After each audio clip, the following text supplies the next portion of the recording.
Energy grows where energy goes. Wherever you choose to place your energy, it's going to grow.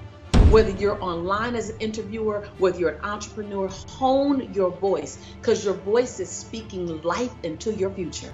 Okay, I'm done. I know I go overboard. I get excited. Hey guys, welcome to another episode of The Bo Show on Evan Carmichael's channel. As you can see, we're just ramping it up. It's getting more and more exciting. And today's guest, I'm so excited for this one because this started not just my journey, but millions of people's journey into becoming the best versions of themselves. I'm here today with, a lot of you will know her from The Secret. She's the founder of Motivating the Masses. It's Lisa Nichols. How are you? I am wonderful. Thank you so much, Bo, for having me. I'm super excited to be with you today. On this channel, you have all the love. So many people love you. And it's very strange. You're probably 12,000 miles away, but the influence that you've had on my life, even before The Secret, just you as your story is engaging and how you've transformed yourself to become this transformational machine that's just changing millions of people's lives. It's so inspiring. So that's why we love you on this channel. I'm grateful. You know, I could not have imagined 20 years ago that this would be the journey. And all I kept doing was getting out of my own way. Every time it got bigger than I thought it would ever get. And my chatter would kick in. I go, thank you so much, but let's get out of the way. So I'm grateful. I look at my life today and I have a bit of awe and tons and tons and tons of gratitude because as connected as you feel to me, I feel that way to you. It's this realizing that there's this oneness, and if you come from things from a place of love and gratitude and appreciation, the world's open for you. Yeah. And I think that's why people love you so much, because people fell in love with you. I know a lot of people who've no idea about self-development and law of attraction and stuff. I gave them a copy of The Secret, and all of them had the same thing. They fell in love with you because you have a heart that's bigger than the world. And what's so exciting about that is, as you've gone on your journey, we've seen that kind of evolve into something bigger. And I remember there was a phrase you said a while ago that life gives you gifts in sandpaper. Yes. And I've just lived by it because fortunately, I've had events in my life that have just knocked me down and I didn't think I could get up. And when everything was against me, as soon as I realized these are gifts, I get to get reborn in this. Yeah. Phenomenal. Yeah. So one thing that a lot of people on this channel have is their own self-worth. Because they're downtrodden, because they don't feel that they're worth anything, it's really hard for them to even start into this journey. So I would love for you to let the people know, like, the importance of realizing your own self-worth and what a miracle we actually are. If you think about love relationships and successful careers and a healthy lifestyle and good relays with your children or with your family, if you think of those things as they're the tree, self-worth, your self-worth then becomes the soil. So everything great grows from good soil, and good soil is self-worth. And self-worth is something that no one can give us. We can't go by. It doesn't start perfect and it doesn't stay perfect. Self-worth is something that's fluid, it's organic, it's ever growing. So one of the things I love to remind people is self-worth is not a landing place, because you can totally be into a powerful sense of I'm worthy, I got it, I'm in power in 2015. And then 2018 happens and you got to go back and do it all again. So self-worth is an organic organism. It's always moving because it's influenced by your circumstances. And so I always tell my students, be mindful that you're not measuring your self-worth today based on something that happened in 2006. And that's where a lot of us are challenged. We look at our self-worth, but we do all the experiences we've ever had in our life, and that all equals our self-worth. Your experiences don't equal your self-worth. Your self-worth is influencing your future experiences. And so that's been something that I've had to constantly look at, constantly be aware of, to go, wait a minute, I am worthy of love. And to keep saying that I am worthy of happiness. I am worthy of joy. I am worthy of prosperity. And to detach it from what's happened in the past. See, we have a tendency to determine our future worth based on our past experience. Those are not equal. Those are not equal. Your past experience do not determine your self-worth or your worth. Your worth and your value, it it is what it is because you were born.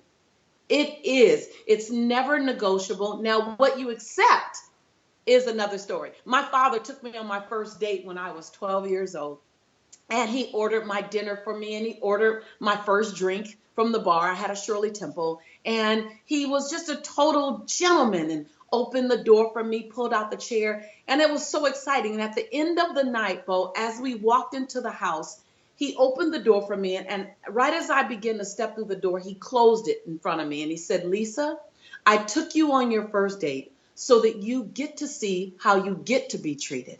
Now, how you choose to be treated is completely on you.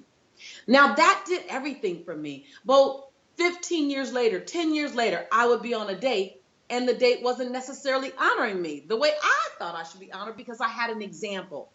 Your self-worth is like that. Your self-worth says, here's how you get to be treated. Here's the love you get to have. Now, what you choose is on you.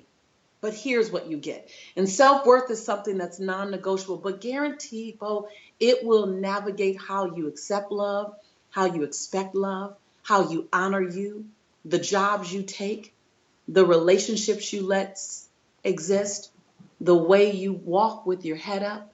And so once you realize that no one else has to do anything for you, to you, they don't have to like you on Facebook, your self-worth literally sets the tone of everything else. Nothing else sets the tone of your self-worth. A lot of times we let the experiences in our life determine our self-worth. It's the other way around. Your self-worth determines the experiences that are happening in your life. So many things I hear about that. It's the inside world is the reflection of the outside. It's not only the reflection, it's influencing. It's actually influencing the way you show up in the world with the expectations you have on the world as the world relates to you is how the world will actually respond. When I was on Oprah in 2007, I said, Oprah, I finally realized that the world is looking at me first to see how I expect to be loved, honored, and appreciated. And I'm giving the world the first example of how they're to love, honor, and appreciate me. And the reality is, a lot of times we're not giving the world the best example of how we want to be loved, honored, and appreciated. Guys, if you're watching this, just you got to listen to that again. There's so much in that. It's powerful. I feel I got goosebumps. Don't know if you can see. But another great thing, which I don't want to be the Lisa Nichols quote book, but a lot of what you said throughout your years has stuck with me. I don't know why. Another one that changed me overnight nearly was I had to learn to fall in love with the darkest parts of my life. The bits where I judged myself, I was shameful, I was guilty. As soon as I did that, I realized I had no kind of soft underbelly to be poked at by any predator. And That's good stuff. You changed That's it. good stuff.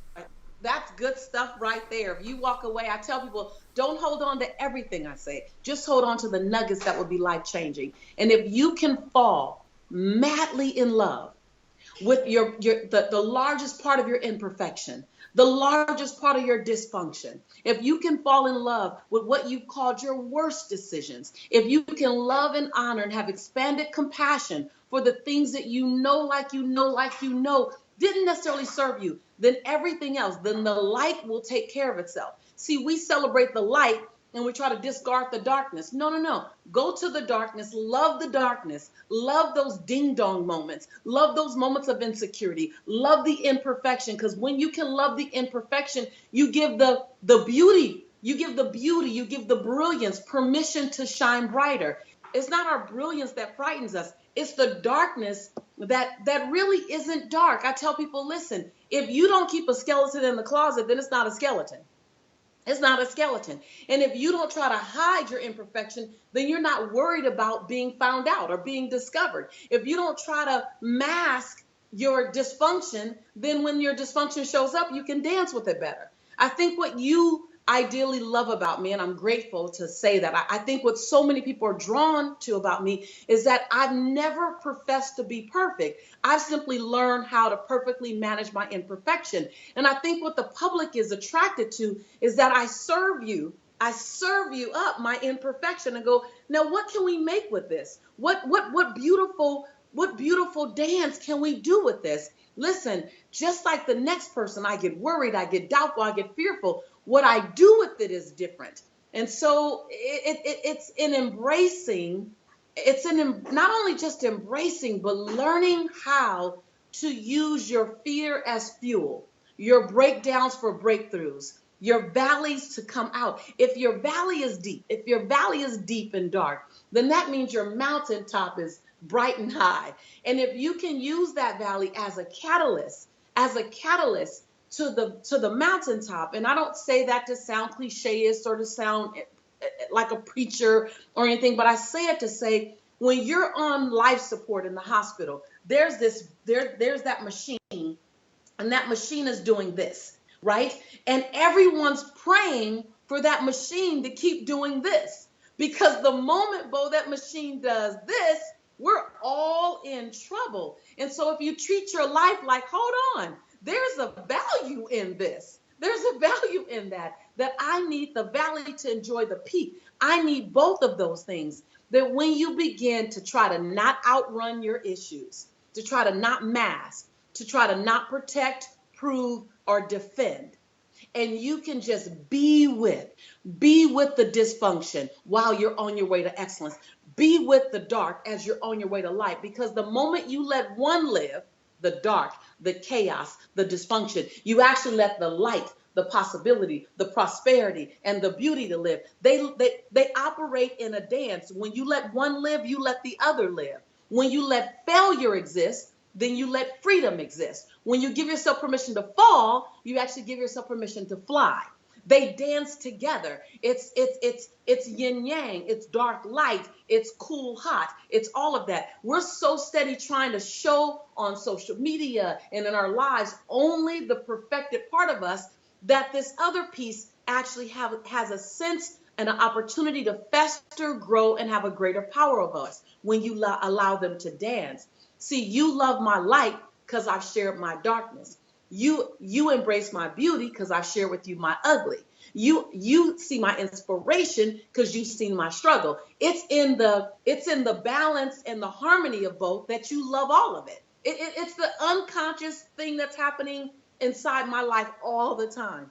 People fall in love with me more when they hear the darkness, and then they really celebrate the light. That's why we're here right now, because you go like, wow, she's gone through some things. But if I never allowed that to exist, you can never love all of me. And people want to love all of you. They love that.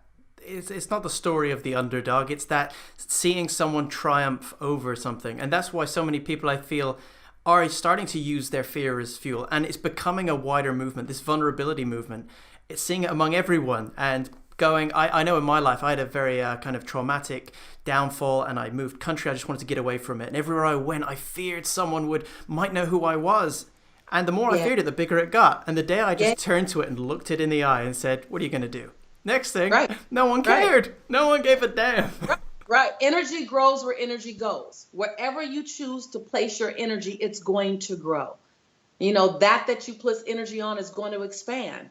And so the opportunity to have an authentic experience, the opportunity to be transparent, the opportunity to allow yourself to show up and fully express who you are today, and the fact that you're growing, the fact that you're evolving, the fact that I'm not the man I was 5 years ago, and I'm not going to be the woman I am 5 years from now. I am an evolving process. I'm an evolving creature. I am unique, and I'm full of imperfection and breakdowns, but I'm also full of brilliance and possibility. I am full of them both, and I allow myself to experience them both. In that's where our freedom lives. It's when you're only pursuing one thing that you're truly captive. If you're only pursuing, I don't ever plan to fail. Ever. I don't ever plan to fail. But Bo, I give myself permission to fail on my way to possibility. I give myself permission. I don't plan to fall, but I give myself permission to fall as I leap to fly. See, because if I didn't give myself permission to fall, then I'll never jump off the edge. Because I'm so afraid of falling. You see people all the time, they're right on the edge and they're That's because they're afraid of falling. See, I plan to fly, but I'm okay if I fall. because, and when you become comfortable with your ability to get back up, when people ask me what's the difference between me and most, I'm comfortable with my bounce back. I'm not afraid of being knocked down. And I'm not saying I'm fearless. I am saying I dance with my fear comfortably. But when you get comfortable with your bounce back, look at all the things you bounce back from. Look at all the things you bounce back from. If you begin to take score and keep track on what you've bounced back from, then you'll realize you're stronger than you ever thought. You have more resiliency that you've never even accessed. You have more perseverance than you've not even acknowledged when you look at your bounce back muscle. And once you do that, and all of a sudden you can go, hold on, I can play as big as I want to play because I'm always going to bounce back. That's in my nature. The human spirit is designed to get back up. The human spirit is designed to soar. The human spirit is not available to the economy, to the politics, to who's in office, who's in a relationship. Your human spirit is not daunted by what's happening outside of you. Your human spirit is unbreakable, it's unshakable, and it's unstoppable. And it is always waiting on its next command. If you just live in that knowing, and you know everywhere you go, your human spirit is right there with you, your ride or die beside you, then you go, okay, come on, bring it on. Bring it on. I had this question I was going to ask you, but you've answered it in the most beautiful way. And I'll just recap it anyway, because life's not just about business. It's not just about life. It's the whole experience. And something a lot of people we see on this channel and in kind of entrepreneur seekers, a lot of them go, the business world, whatever they're getting into, is a scary place. And a lot of some people said, okay, well, if you do speak to Lisa, could you ask her from an entrepreneurial point of view, what would you do if you had self-doubt? I think you just answered it. You answered it all. Yeah. Listen, hold that fear in your hand. And go, yeah, it's right here. I'm scared as heck. I'm scared as all get out. But then don't forget to hold your courage in the other hand and your resiliency. So hold the fear. Be with the fear. But remember that fear is feeding you. Fear isn't your enemy. Fear is an emotion like any other emotion. Fear is just like compassion. It's like love. It's like empathy. It's an emotion. It's just the meaning we gave fear that has a tendency to stop us. So fear is going to be present like empathy, like compassion, like love, like joy. It's like any other emotion, but it's not designed to stop you. Fear is informing you. Doubt is informing you. It's saying, go get more information. It's saying, go get a coach. It's saying, stay up a little later, get up a little earlier. It's informing you. Look for what fear is telling you versus just letting fear stop you. And so I do the majority of things I do now with a little slither of fear. Because I say, if it ain't making you nervous, you're not playing big enough. Listen, if everything you're doing is within your realm of, oh yeah, I got this, you're not playing big enough. You're complacent. So I'm always on the other side of my comfort zone. And my grandmother says, your conviction and your convenience don't live on the same block. So if you're convicted about something, Bo, you're going to be inconvenienced at some level, whether it's the discomfort of doubt, the discomfort of not having all the answers. As an entrepreneur, I live on the edge. When you sign up to be an entrepreneur, you're saying, excuse me, hello, let me shelf continuity and consistency. Every day is going to look different. Let me shelf security and consistency. Let me put all that on the shelf and let me sign up for this radical world that I'm creating on the spot, this climate that will change faster than the weather. You know, you're signing up for that. And so when you sign up for that, you go, listen, I'm willing to be mildly to moderately to significantly inconvenienced for my passion. So you got to sign up. People think that they can play bigger than they've ever played before without being inconvenienced, without living in discomfort. Everything you want is on the other side of your comfort zone. So if you want to be comfortable, man, take a step out of this game. But if you want to make a difference in the world, then sign up to be mildly to moderately to significantly uncomfortable, and then be willing to expand until the discomfort becomes comfortable. See, the woman I am today is not the woman I was 15 years ago. I've constantly expanded to embody the discomfort until the discomfort became comfortable to me. And then guess what? There was a next level of discomfort that came after that. And then I'm constantly expanding. So when you're willing as an entrepreneur to say, I'm willing to get out of my own way. I'm willing to say the things I've never said before, do the things I've never done before, ask for help in a way I've never asked before, stay up later than I've stayed, get up earlier than I've stayed, make decisions I've never made before, because for the man or the woman that I'm becoming. Be more invested in who you're becoming than who you've been, even than who you are today. I'm chasing the 2022 version of Lisa Nichols. Chase the 2022 version of yourself. That means not just in money, but in the way you love, in the way you forgive, in the way you have expanded compassion for yourself, in the way you press pause, in the way you are selfless to others, and the way you're in self-care for yourself. Like, what does the 2022 version of you look like? What would he do? What would she do? Chase that person, not just in business, but in every part of your life. How will he pray? How will she meditate? When you do that, your now smallness, your then smallness has to get out of the way. Because I'd be doggone if you should be doing the same thing in 2022 with the same excuses in 2022 that you had in 2018. Shame on you if that's you. And so look at that and go, who is she? Who is he? How am I contributing to the planet? How much philanthropy am I giving? How am I serving? Where's my free time? How am I loving? How am I allowing myself to be loved? You should see something you're not seeing today. And that's called cognitive dissonance. And cognitive dissonance is when the person you declared yourself to be is not the person you're currently being today. And your mind goes into disruption. And your mind begins to chase the person you're becoming. In your behaviors, in your actions, in your choices, and in your habits. Okay, I'm done. I know I go overboard. I get excited. Oh, that's... Even as you're talking, I'm going, that I've never heard it said like that. You're always but to have that definite point. So what would the 2022 version of Bo be? For you guys watching now, who's the 2022 version of you? Start aiming there. That's so much more exciting than just going, I'm going to write some goals down. Wow. Right. And this is real. This is amazing. And then you break it down. Like, well, I'm result driven. I built a multi-million-dollar company that touches over 36 million people a year. I have 7 bestsellers. I don't say that to brag. I say that to say I had to reinvent myself 1,000 times to do that. Because I'm also that chick that was on government's assistance, needing help to feed my baby, needing help to put Pampers on my son. I'm also the same woman that was in the food line getting free turkey at Thanksgiving. I'm also the woman that couldn't pay my bills. I'm also the woman that was considered clinically depressed when my son was 3 years old and prescribed Prozac. I'm that woman as well. So when you look at my life cycle, I'm not saying what I just said to you because it's a great cliche. I'm saying that to say to you, in 1994, I had to see the 2018 version of Lisa.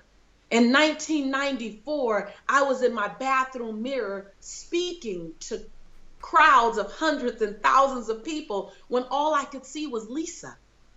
In 1994 and 2002, I was in my house saving my pennies, every dime, writing myself a check every 2 weeks. And in the memo line, it said funding my dream. And Bo, I wasn't even clear what the dream was at the time.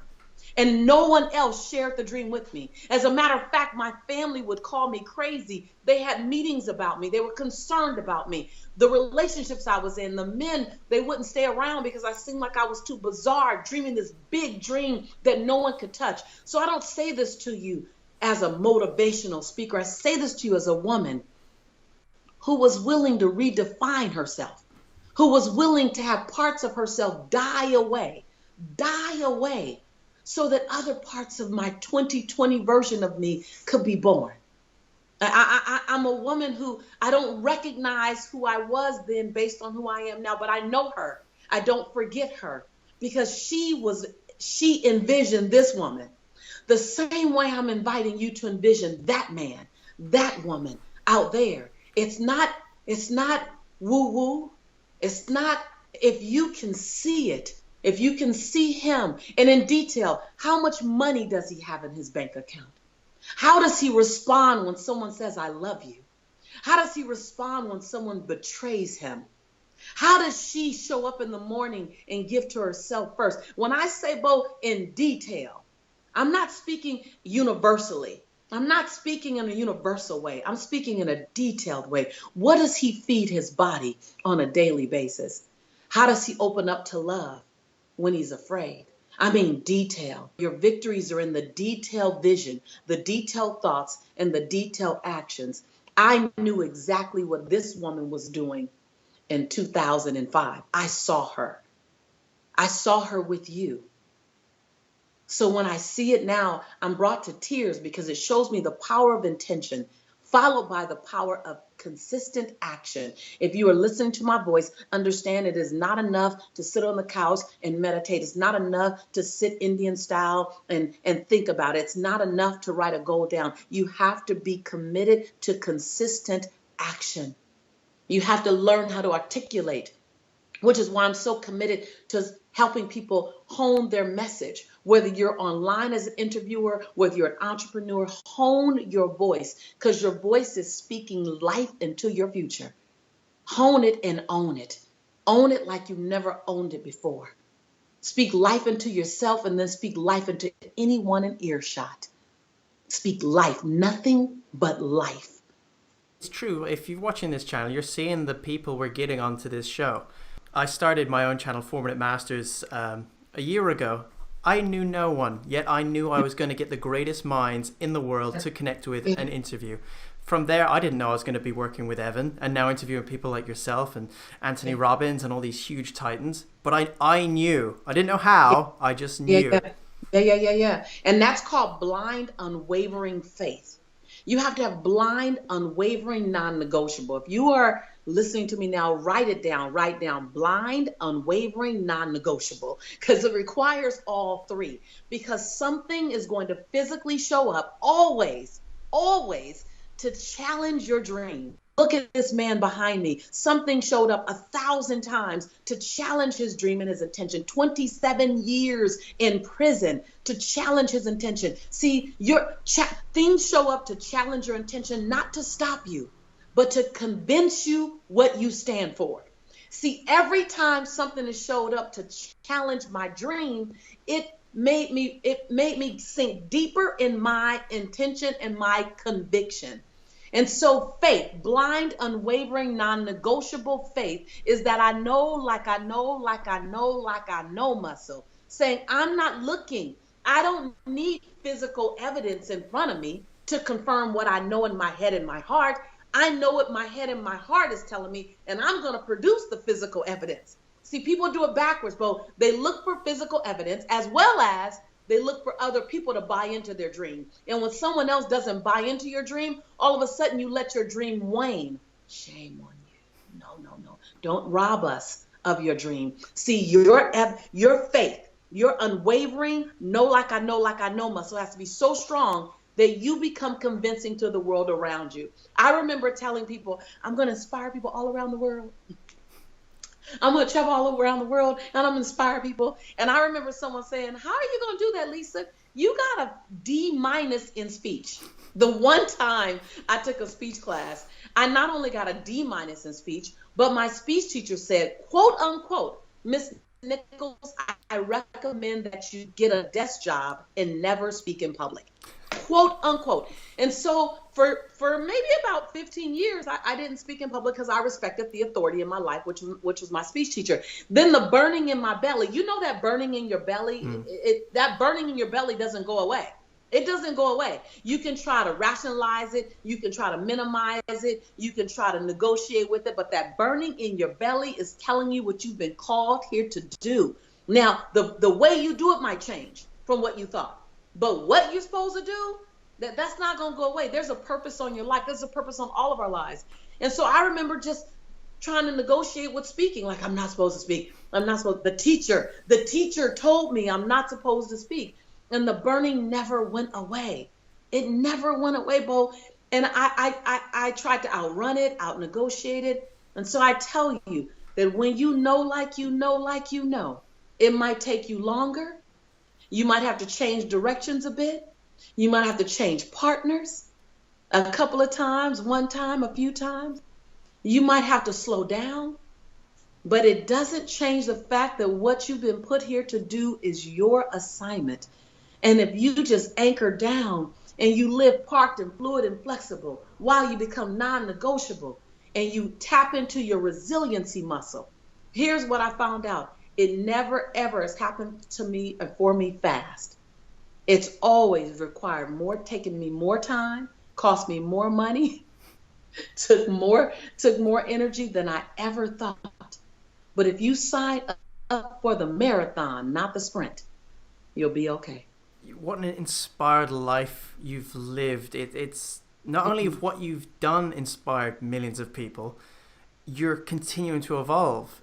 And I don't think just me, but I think everyone listening wants to know, what are you doing now? What's the next look into Lisa Nick? What's coming out, or where can we find you?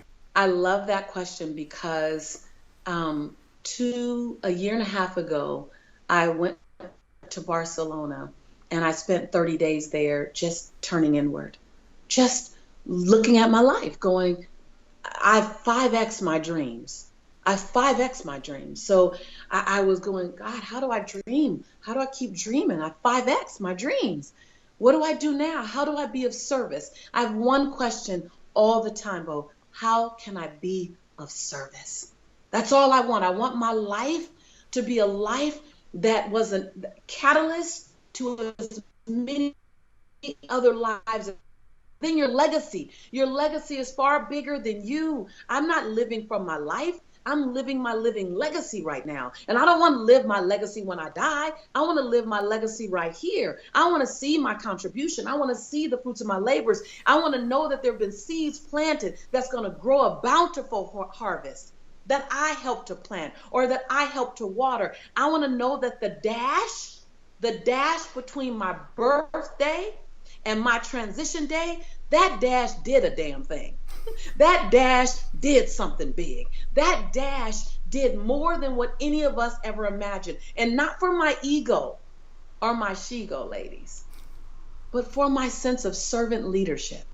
So what I've learned, because so many people have told me, is that you help us find our voice. You help us use our voice.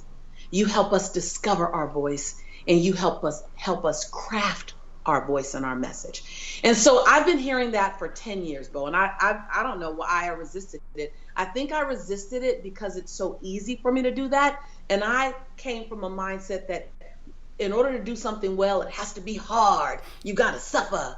And I realized I don't. So in this season, I'm helping people really hone their voice as an entrepreneur, as a change agent, as a leader, and as a speaker. So I'm doing many things, but what I'm really focused on, like you'll see in the next 3 years, 90% of my effort and the legacy I'll leave is I help people craft their message. I help people craft their voice. I help people find their voice.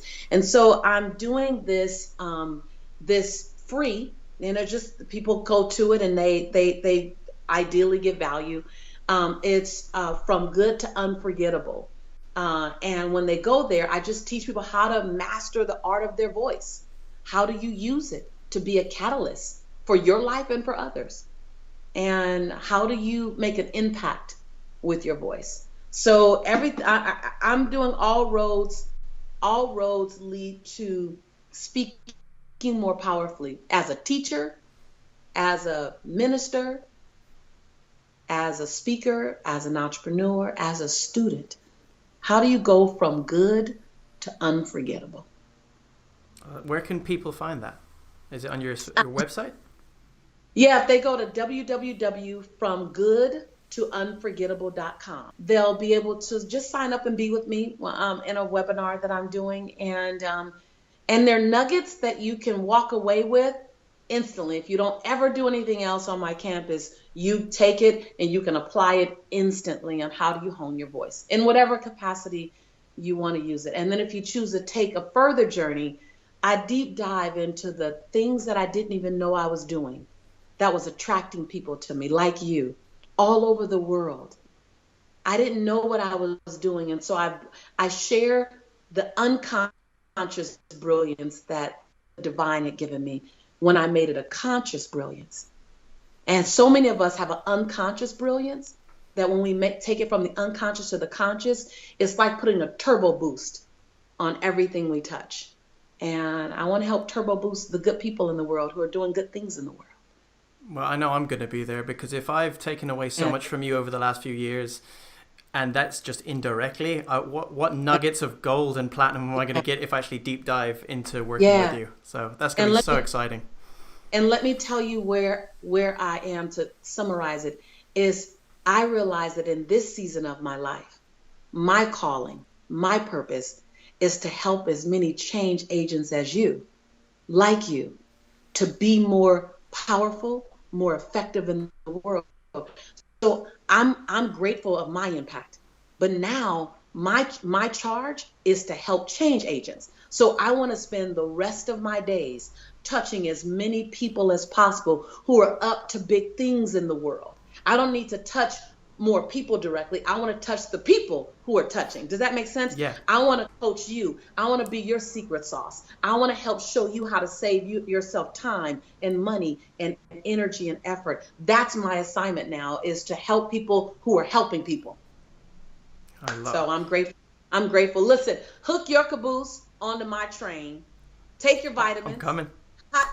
Take your vitamins, hydrate, and get your sleep, because you know I'm a freight train, right? You know I can't wait.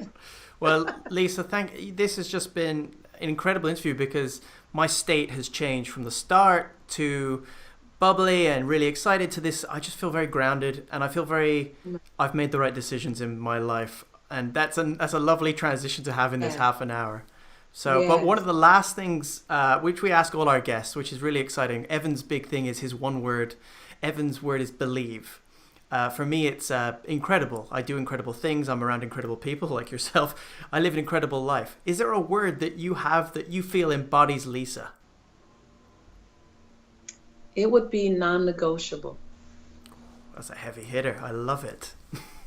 Non-negotiable faith, non-negotiable love, non-negotiable forgiveness, non-negotiable resiliency. It's beautiful. What a way to end this interview. Guys, take that away with you. Lisa, thank you so much for joining us today. This has been such an incredible journey for all of us on the Bo Show. Guys, keep watching it again. Get a pen and paper out. There's so much gold in this. If your life's not changed halfway through this interview, like I know a lot of you has, and you've already started businesses because you've got no more fear, you're going to change by the end of it. So Lisa, thank you so much. Do you have any last words for the guys before we go? Remember, you're never alone. That you're never alone. That there are those of us out here, us gladiators, us unicorns, who are spiritually, emotionally, and physically walking beside you. I'm your sister friend in prosperity and in possibility.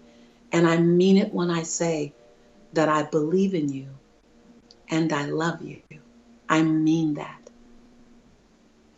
Thank you, Lisa. Guys, we'll see you for another Bo Show soon. Have a great day, guys. If you want another awesome video in our Black Excellence series, check out the video right there next to me. I think you'll enjoy it. Continue to believe, and I'll see you there.